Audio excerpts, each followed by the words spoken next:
Welcome to the channel. I'm Rob, and today I'm going to be talking about my recent race, the Ashland 5K, a few weeks ago on August 24th.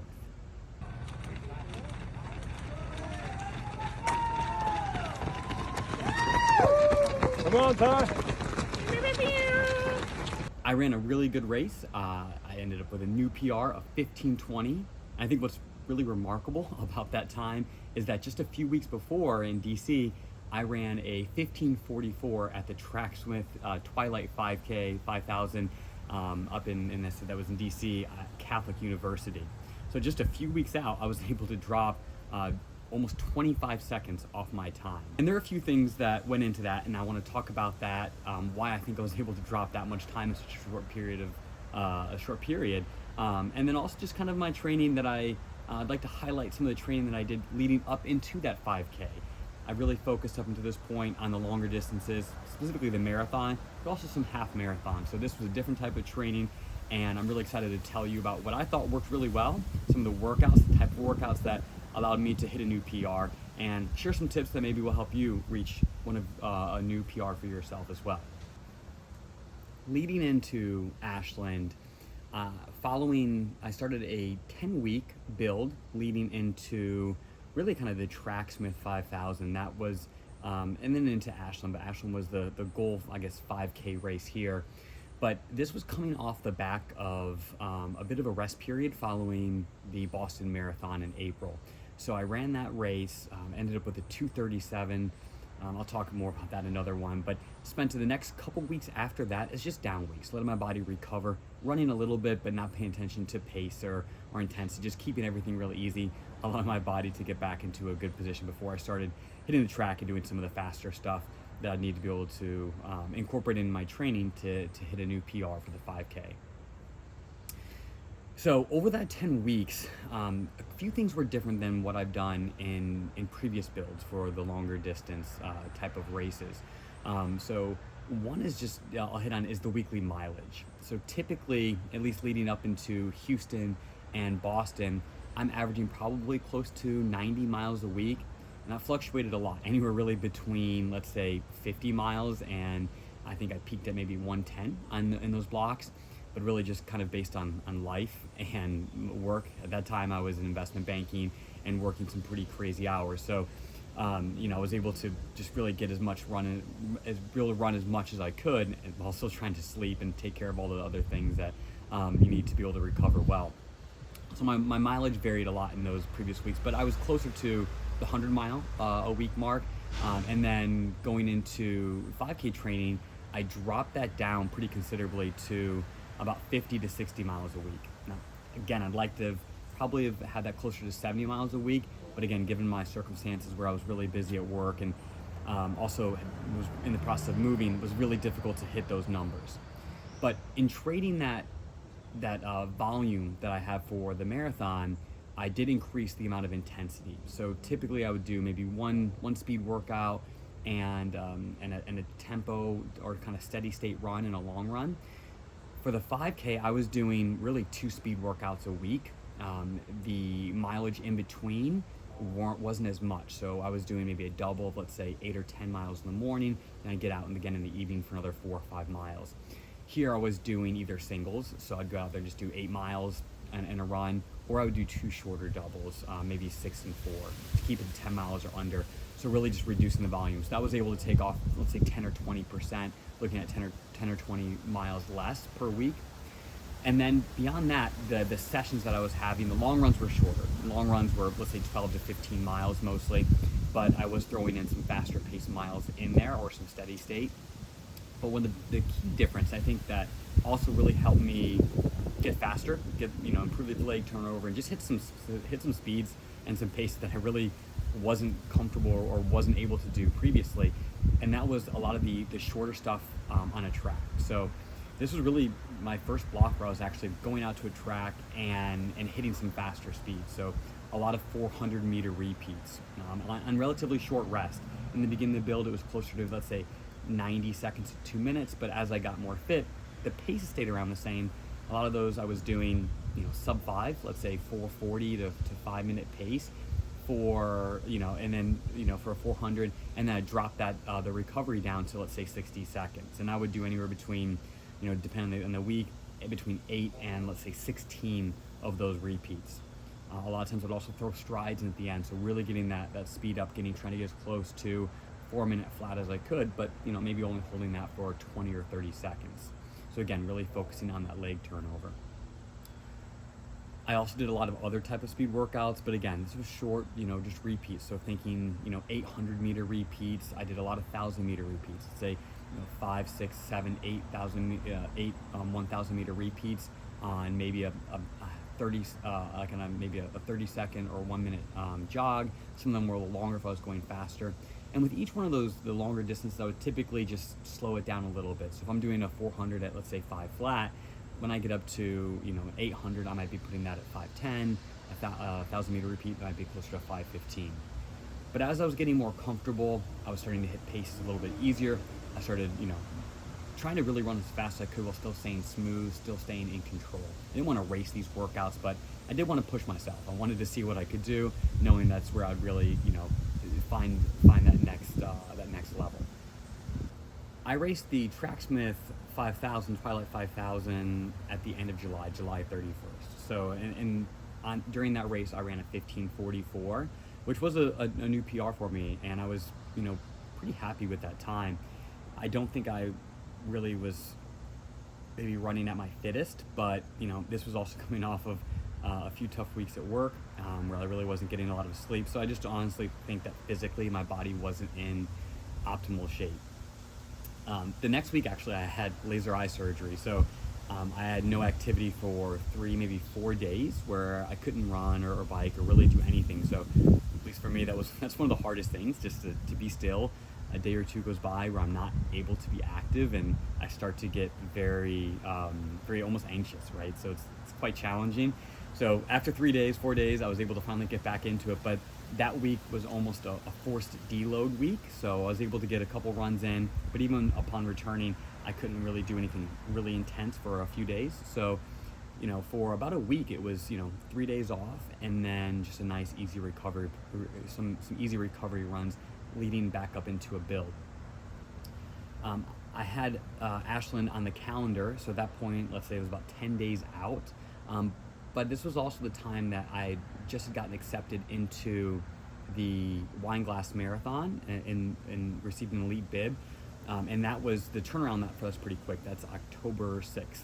I was originally planning to run the New York City Marathon, but it's still very unclear and probably unlikely that I'll get into the athlete development program. So this was a great opportunity to run and have some nice benefits with that elite bib.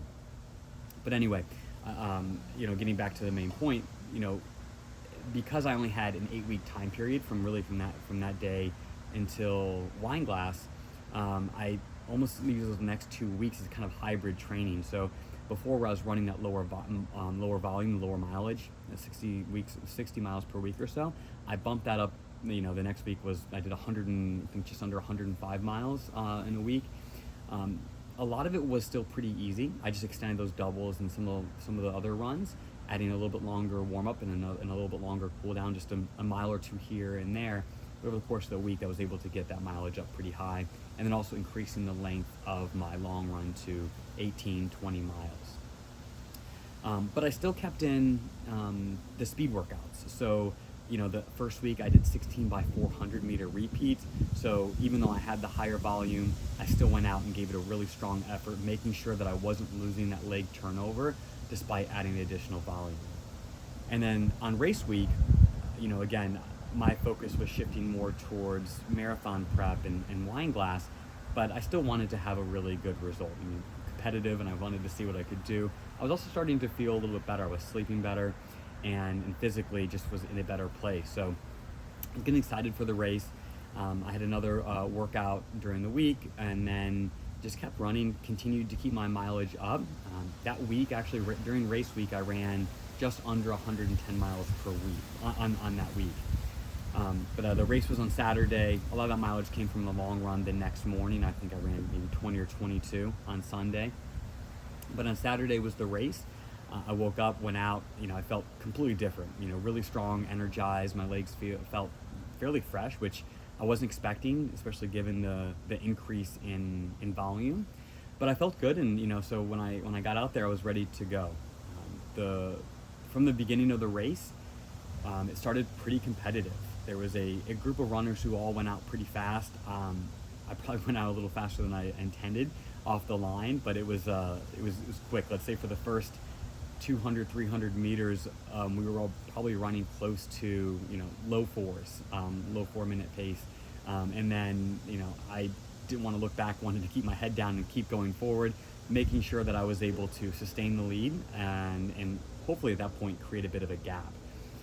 So just listening to footsteps around me, I kept going until I started to hear some of them trail off, and maybe another 30 seconds or so, I started to really hear one or two sets of footsteps behind me. So I knew I could slow back into what I thought would be a sustainable pace, which at that point was about a 4:55. About a 4:55. So it was just under 5 minutes per mile, and that was something I felt like I could sustain. I was moving, I was running pretty well. It felt very under control. Felt really smooth actually, and felt that way pretty much throughout the entire race. I didn't feel like I was really reaching, but at the same time, I didn't know how long I could hold this. I was thinking back during the race of how it felt just a few weeks ago at the Tracksmith Twilight 5000, and 800 meters into that race, I felt very different. I was gasping for air a little bit more and having to work harder. And I was afraid, now that I know I was running 10 seconds faster a mile, I didn't know if I was going to hit a wall or if my body was going to be able to sustain that pace. So instead of kicking it up another gear, I just held that.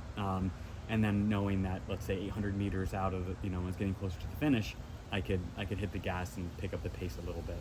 And that's what I did. I kept it right around 4:55 pace all the way through. And then let's say the last probably closer to 200 meters, I picked it up and ended up dropping it down to about a 4:15 pace and finished out the race there. Let's go, Rob!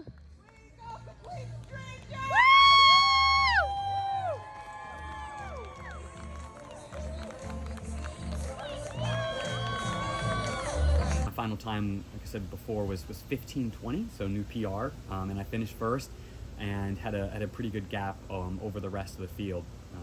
But there were a couple of the really strong runners. I think we all ran individual races, and it was fun. It was a nice flat course. I've had some trouble before, or I've actually got lost on a course. One of the half marathons I ran in Charlottesville, I ended up missing a turn and finished a few miles short. So I never take for granted just being able to follow the course and have it well marked. So that was nice.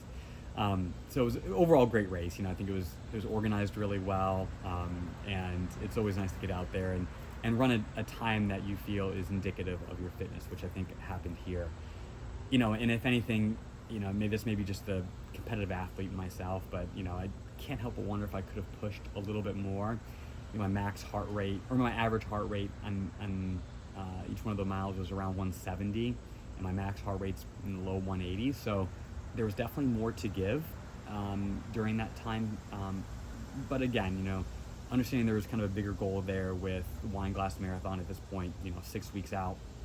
I wanted to run hard, but I didn't want to run so hard where I, could potentially end up hurting myself or taking too long to recover, knowing that next week I had to get right back into another big week, another 100+ mile week, with some good intensity there. So, I think all in all, kind of where it fit in the build and in my current level of fitness, really happy with 15:20. I definitely will hope to, I guess maybe the next goal I'm already thinking, or at least for the next 5K, would love to see something sub 15. It's a big goal, kind of scary, especially given just how much faster that is to hold that. But I think, again, kind of going back to some of the changes I made, I think this is also hopefully something maybe you can, incorporate in some of your own training, but dropping down total mileage a little bit, especially if you're coming from a longer or higher volume, more of a longer distance type of build. But maybe dropping 20-30% in volume, but adding a bit of intensity. So having the higher speeds in there, really getting familiar, getting comfortable with both race pace, but even faster, right? My average mile pace was about a 4:55, but I was doing a lot of work at, let's say, 4:30 and 4:40. These are short bursts. with a decent amount of recovery in between. But it got my body used to running at that pace a lot smoother. When I started that build, I remember how tight and how tense I was, and I really felt like I had to push, and I wasn't able to relax running at that speed, even though I could hit those speeds. And that was maybe one of the biggest differences that I saw from the beginning towards the end of some of that training. Was towards the end, I still was working hard, but I was doing it in a much more efficient and a much more relaxed way. And when you're able to run like that, it also just makes it a lot more fun. So I really, again, really happy with that performance, and I'm also really excited to see how that transitions into the rest of my marathon training. A few other things that I think may be worth mentioning. One is the shoe choice. So, I was really excited and about trying this shoe out. I've been wanting to try it since it was released, but just couldn't get my hands on a pair. So this is the Adidas Adizero Adios Pro Evo 1. The shoe is outrageously priced. It's $500, and really it's for, designed to be for one race. But just holding it here, it's incredibly light, weighs about as much as a sock. So, the underfoot feel on this was incredible. I remember taking off in the beginning of the race, and it felt like I had nothing on my feet, but I was moving really fast. And I wanted to try this out in the race one, just because, it's a fast shoe, and it was really exciting to put on the foot. But I was also, considering different shoes for the Wine Glass Marathon, and thought this might be a contender. I was originally planning on using the Alpha Fly 3s, but I thought this could be a potential option. And since I was able to get one of these, I thought, the 5K would be a good chance to try it out, and was really excited about it. It was comfortable, kind of disappeared on foot, and then the light weight of it, I feel like could really be helpful, especially later in the marathon when your legs get a little heavy. So thinking 20 mile until finish, that last 10K, this could be an incredible, a really incredible benefit, just having that super lightweight shoe on foot. So, right now I'm leaning towards that. I did actually a long run earlier this week in the Alpha Fly, and I haven't used that shoe very much. I ran in it twice, once for Houston Marathon and again for Boston, and really enjoyed running in it. And then again, really enjoyed running it this past week in my last long run. So still not entirely sure. I'm still leaning, I think, a little bit more towards the Adidas, but we'll see how fitness continues to improve and where I am, because knowing I only get one race out of it, I want to make sure that I'm lacing those up on something where I'm able to really feel like I can attack a new PR, like really go out fast in the race. So this 5K race, really both races, the Twilight 5000 and the Ashland 5K, these were really great races, and happy with the times in both of them, honestly.